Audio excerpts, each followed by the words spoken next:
Marwar bulletin देखने वाले सभी दर्शकों को चंद्रमोहन कल्ला का नमस्कार, राम राम ने खम्मा गणिसा।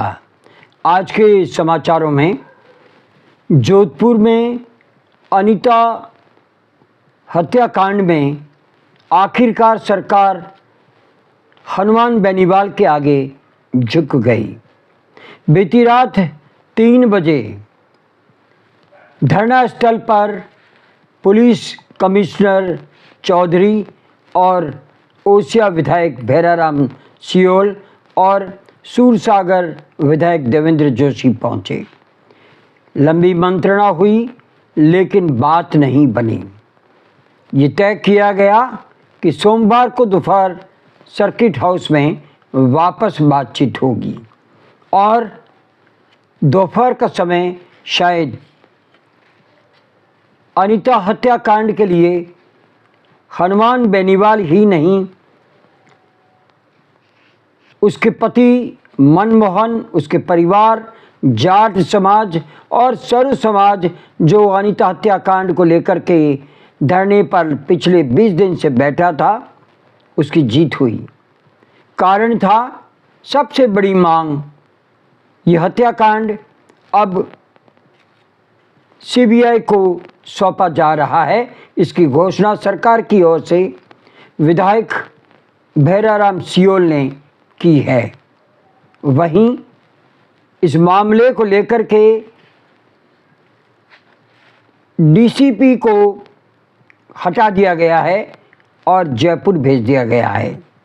वहीं थाना अधिकारी सरदारपुरा को लाइन हाजिर कर दिया गया है। ये सभी मांगने के बाद में ऐसा लगता है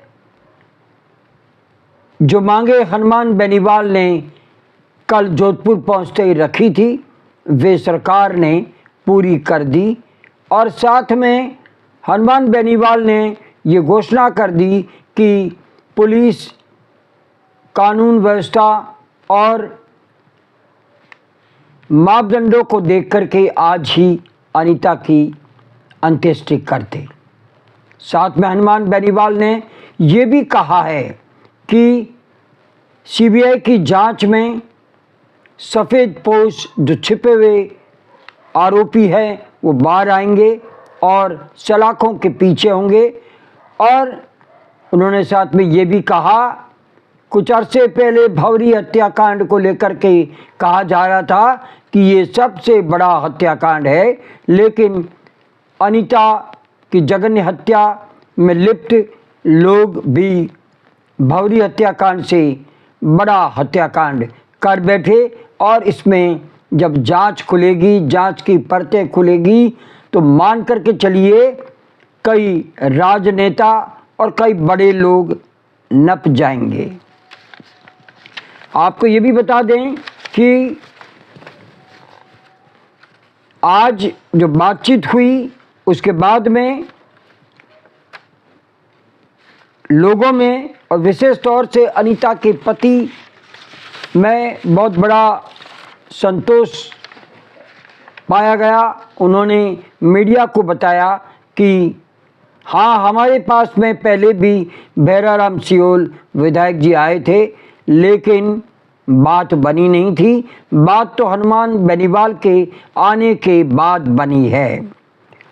अब आपको ये भी बता दें कि एक पुलिस कमिश्नर के नेतृत्व में एक जांच आयोग भी गठित किया गया है और ये जांच आयोग जांच करेगा कि इस हत्याकांड में कौन कौन पुलिस अधिकारी और पुलिसकर्मी ले क्यों ना छोड़ रहा था, उनकी भी जांच होगी और उनके विरुद्ध भी कार्रवाई होगी, उनको भी एपीओ कर दिया जाएगा।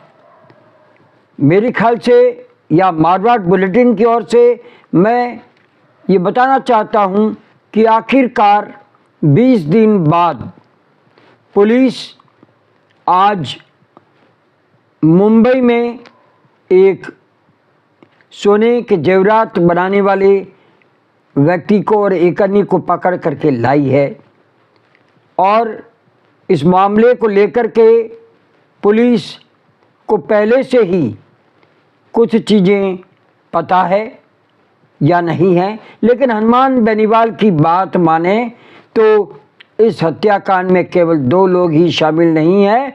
पुलिस इस जांच को घुमा रही है, वरना इसके पीछे कई षड्यंत्रकारी है और वे सीबीआई की जांच में सामने आ जाएंगे और कई हिल जाएंगे, कई नप जाएंगे।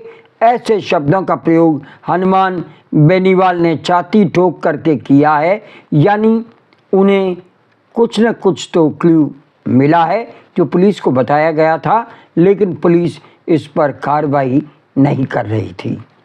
देखते हैं सरकार द्वारा जो घोषणाएं की है उसमें कितना काम पूरा होता है या नहीं होता है, लेकिन फिलहाल ये सबसे बड़ी घोषणा है।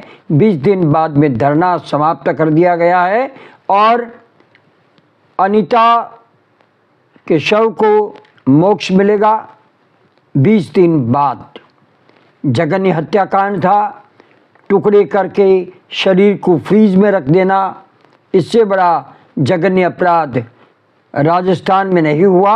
हनुमान बेनीवाल के अनुसार ये परंपरा, ऐसे जघन्य हत्याकांड राजस्थान की परंपरा नहीं रही है।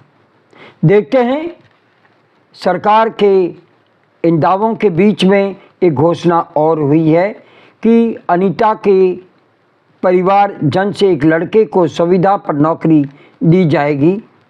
ये मांग उसके परिजनों की थी, वो भी सरकार ने घोषणा के तहत पूरी की है।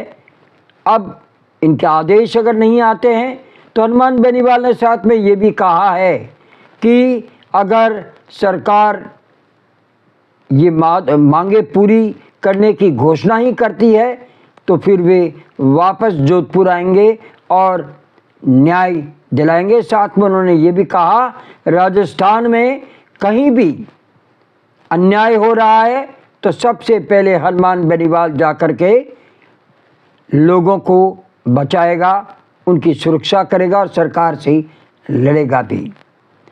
प्रश्न अब ये उठता है कि कई जाट नेता कांग्रेस में हैं, कई जाट नेता भारतीय जनता पार्टी में हैं और जाट नेता होने का दम भरते हैं, लेकिन अनीता चौधरी की हत्या के बाद में भैराराम सियोल जो जाट बिरादरी से आते हैं सबसे पहले पहुंचे थे और हनुमान बेनीवाल लगातार अनीता हत्याकांड को लेकर के नज़र रखे हुए थे। अपने प्रतिनिधियों को, अपने भाई को भी तेजा मंदिर में भेजा था और उन्हीं के प्रतिनिधि इस धरने को संभाल रहे थे। तो क्या 2 जाट नेता ही है, अन्य जाट नेता कांग्रेस में हो या भाजपा में हो, वे चुप्पी क्यों साधे हुए हैं? हत्या तो हुई है और जघन्य हत्याकांड है, एक महिला का हत्याकांड है, तो आखिरकार वे जाट नेता जो अपने आप को जाटों में सर्वोच्च मानते हैं वो कहाँ हैं? उनको एक शब्द भी नहीं मिला कि इस जघन्य हत्याकांड को लेकर के कुछ बोले। पूर्व मुख्यमंत्री अशोक गहलोत ने जरूर इस हत्याकांड की निंदा की थी, लेकिन जाट समाज के वो नेता कहाँ गए जो जाट बिरादरी का नेतृत्व करने का दावा करते थे? हनुमान बेनीवाल ने एक बार फिर ये बता दिया कि जाटों की लड़ाई केवल हनुमान बेनीवाल लड़ सकते हैं और हनुमान बेनीवाल सरकार से भी टकरा सकते हैं। ये साबित भी कर दिखाया, वरना सरकार चाहती तो सीबीआई से जांच पहले दिन ही दे दी जाती। और ये भी तय है कि पुलिस ने इस हत्याकांड को घुमाने की कोशिश की, लूट से जोड़ने की कोशिश की। हाँ, हत्या तो इन लोगों ने ही की है, ऐसा प्रतीत हो रहा है, ऐसे आरोप लग रहे हैं। लेकिन वास्तव में कारण क्या है इस हत्या का, ये गुत्थी अभी भी पुलिस सुलझा नहीं पाई। तो डीसीपी नप गए, थाना अधिकारी एपीओ हो गए और अन्य भी पुलिस कमिश्नर की जांच में नप सकते हैं, इसमें कोई दो राय नहीं। लेकिन ये तय है कि जोधपुर में अनीता हत्याकांड को लेकर के धरना प्रदर्शन बंद हो गया और आज उसकी आत्मा को मोक्ष मिल जाएगा। ऐसे जघन्य हत्याकांड और ना हो, इसके लिए हम सभी को सावधान रहना चाहिए। अब समय होता है हमारा पूरा, और आज के लिए हमें इजाज़त दीजिए और मारवाड़ बुलेटिन को सब्सक्राइब करें, लाइक करें, शेयर करें और इस चैनल को बढ़ावा दें। आज्ञा दीजिए। नमस्कार। जय हिंद, जय जय भारती।